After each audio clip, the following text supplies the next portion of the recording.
Hello বন্ধুরা, আবারও একটি নতুন ব্লগে তোমাদের সকলকে স্বাগত জানাই। তো দেখো, আমি চটপট রেডি হয়ে বাপের বাড়ির দিকে রওনা দিচ্ছি ভাইদের রাখি পরাবো বলে। তো তারপর একটা মিষ্টি দোকানে এসেছি, সরিষাহাটের মোড়ে একটা মিষ্টি দোকান রয়েছে। তো এখানকার মিষ্টিটা খুবই ভালো। তো কী মিষ্টি নেব তাই আমি প্রথমে একটু দেখে নিচ্ছি। তারপর এখান থেকে মিষ্টি কিনে আস্তে আস্তে বাপের বাড়ির দিকে যাব। টোটো ধরতে হয়, ধরে ওখান থেকে তারপর বাপের বাড়ি যাব। তারপর এদিকে দেখো আমি চলে এসেছি, এসে আমার ভাইপোর সাথে একটু দুষ্টুমি করছিলাম। এটা হচ্ছে ছোটো ভাইয়ের ছেলে। তারপরে প্রথমেই আমার রাখি পরানো আমি দিনটা শুরু করলাম আমার গোবিন্দ দাদাকে রাখি পরিয়ে। ওই তো আমাদের জীবনের সব কিছু বলো, তোমরা তো সবাই জানো, গোবিন্দকে ভাই বলো, দাদা বলো, বন্ধু বলো, সখা বলো, আর যাই বলোই না কেন সবই তো সেই তো সব কিছুই, তার নিয়েই তো সব কিছু, তাকে ঘিরেই সব কিছু। এমনিতেই আমি ছোটোবেলা থেকেই গোপালকে আমি রাখি পরাতাম। যখন আমি ছোট ছিলাম তখন আমি ভাইদের সাথে সাথে আমি গোপালকেও রাখি পরাতাম। তো যখন থেকে আমাদের ঘরে কৃষ্ণ দাদা এসছে, তো তখন থেকে আমি আমার গোবিন্দ দাদাকেও রাখি পরাই। তো প্রথমেই আমি আমার দিনটা ওই গোবিন্দ দাদাকে রাখি পরানো দিয়েই শুরু করলাম। কারণ আমি ভাবলাম ওই তো আমাদের সবচেয়ে বড়, আমার বড় দাদা হচ্ছে গোবিন্দ, তো সেই জন্য আমি গোবিন্দ দাদাকেই আগে রাখি পরালাম। তারপর একে একে আমি ভাইদের রাখি পরিয়েছি। তো আমি গোবিন্দ দাদাকে প্রথমে একটু আড়িতে করে নিলাম, নিয়ে তারপরে আমি চন্দনের ফোঁটা টোটা পরিয়ে নিয়েছি, নিয়ে এবার আমি রাখিটা পরাচ্ছি। শুধু যে গোবিন্দ দাদাকে রাখি পরাবো মিষ্টি দেবো তা তো নয়, তার সাথে আমাদের রাধারানী রয়েছে, রাধারানীকেও আমি মিষ্টি মুখ করালাম। ওনাকে আর রাখি পরাইনি, বাট মিষ্টি খাইয়েছি আমি।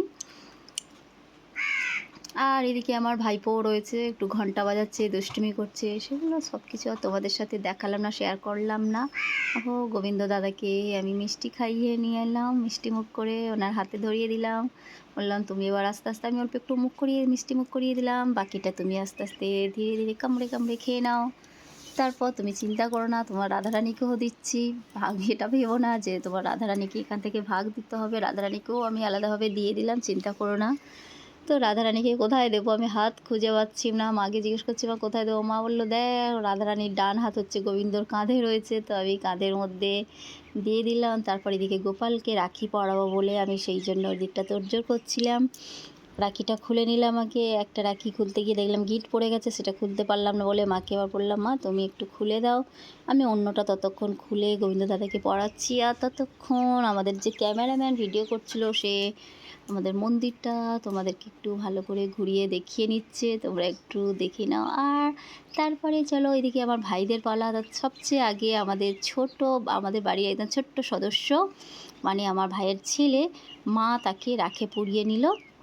তার আগে ওকে ওর দিদিভাই মানে আমার বড় ভাইয়ের মেয়ে ওকে রাখি পরিয়ে তারপরে সে তার মামার বাড়িতে চলে গেছে, ওর মা ওর ভাইদের রাখি পরাবে বলে গেছে।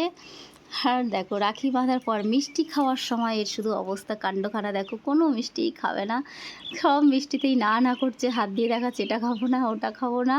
তার কারণ হচ্ছে কিছুক্ষণ আগেই সবে ওর মা ওকে ভাত খাইয়ে দিয়েছে, পেটটা ভর্তি রয়েছে, অন্য সময় হলে খায়, তাই দেখো হাত নেড়ে নেড়ে শুধু খালি দেখাচ্ছে না না খাবো না খাবো না, দেখাচ্ছে এটা না ওটা। আর ও রাখি বাঁধা হয়ে যাওয়ার মায়ের তার হয়ে যাওয়ার পর তারপরে আমার পালা, আমি রাখি বাঁধতে শুরু করলাম।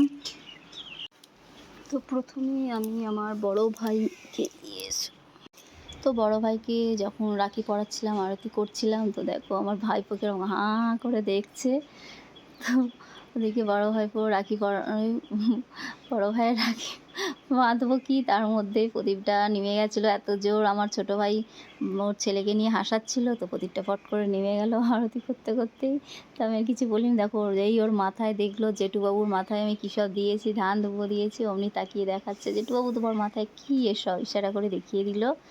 তো তারপর চলো ফাইনালি আমি আমার বড় ভাইয়ের হাতে রাখিটা আমি বেঁধে নিলাম। আমার হচ্ছে দুটো ভাই, আমি ওদের একমাত্রই দিদি। তো সেই জন্য যাই হোক না কেন প্রতি বছর আমি এই দিনটা মিস করি না, যেখানেই থাকি না কেন মোটামুটি প্রতি বছরই আমি রাখি বাঁধতে যাবই যাব, সেটা আমি কখনোই মিস করি না। এটাই তো আমাদের ভাই বোনের মধ্যে সম্পর্ক, ঠিক না? তো সেই জন্য মিষ্টিটা যখনই দিলাম বড় একটা হাঁ করলো, দেখে আমার ছোটো ভাই দেখলো যে ও কত বড় হাঁ করে মিষ্টিটা খেলো। আর ভাইও একটু টপ করে আমাকে প্রণাম করে নিল, আমি বারণ করলাম তাও প্রণাম করে নিল, তারপর ওকে মিষ্টি খাইয়ে এইবার আমার ছোট ভাইয়ের পালা। আরও আমার ভাইরা সব রয়েছে, তারা সব যে সব কাজে ব্যস্ত, কাজে গেছে আসেনি।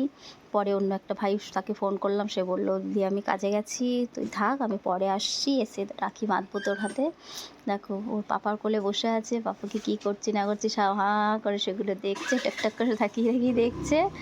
আর যখন প্রদীপের তাপ দেওয়ার পালা হলো, তো তখন আমার ভাইপো ও মনে মনে ভাবছে যে কাজ আমাকেও যদি একটু তাপ দিয়ে দেয়। দেখো ও দেখছে পাপার মাথায় কী দিয়েছি, তাকিয়ে দেখিয়ে হাসছে, আমার দিকে ইশারা করছে যে বাবা তোমার মাথাতেও কী দিয়েছে পিসিমণি।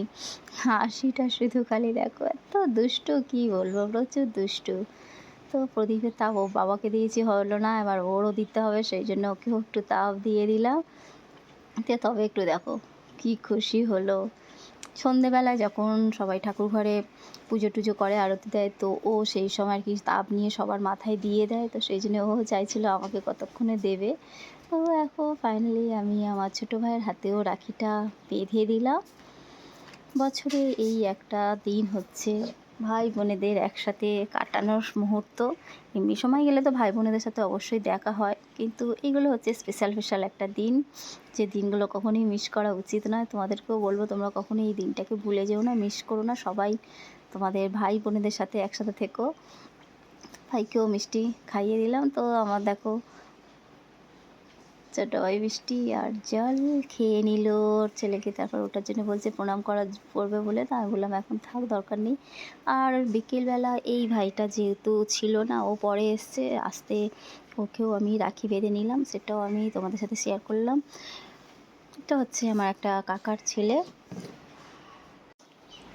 তো কাকুর ছেলে ছিল না, কাজে গেছিলো, তো সেই জন্য ওকে আমি পরে রাখি পরালাম। রাখি পরানো হয়ে যাওয়ার পর তারপরে তো একটু পেট পুজোও করতে হবে, পেটে তো কিছু দিতে হবে। তো দুপুরবেলা মা অনেক কিছু রান্না করেছিল, ডাল, কাঁকরোল ভাজা, চিংড়ি মাছের ভাপা, তার সাথে একটা মাছের ঝাল ছিল, আর ছিল কাটাপোনা মাছের আলু দিয়ে ঝাল। তো এইসব নানা রকম পঞ্চব্যঞ্জন সব ভাইয়ের বউ কী করেছে সুন্দর করে সব সাজিয়েছিল, কিন্তু আমার ভাইদের এত জোর খিদে পেয়ে গেছে, ওদের এত অসহ্য হলো না, ওরা খাওয়া দাওয়া সব শুরু করে দিয়েছে। তারপরে সন্ধেবেলা গো টু ব্যাক হোম, আমি বাড়িতে চলে এসেছি। আসার পর আমার যে দেওর আছে, আমার দেওরকেও আমি রাখি পরাই প্রতি বছর। তো আসার সাথে সাথেই বললো কই আমার রাখি কোথায়, বলছে যে আমি তো ভাবলাম মনে হয় এবছর আমার রাখিটা মনে হয় মিস হয়ে গেল, একজন চলে গেছে নিজের ভাইদের রাখি বাঁধতে, আমাকে হয়তো আমার কথা ভুলেই গেছে। তাই বললাম না না, তা কখনো হয়, তোমার কথা ভুলতে পারি? তো বাড়িতে এসেই আমি আমার দেওরকেও রাখি পরিয়ে দিলাম। তো ও আমাকে একটু, যেহেতু ও আমার থেকে বয়সে অনেকটাই বড়, সেই জন্য ও আমাকে কী করে প্রতি বছর ধান ধুবো দিয়ে আমাকে আশীর্বাদ করে। তো এই ছিল আজকের ব্লগ, কেমন লাগলো অবশ্যই জানিও।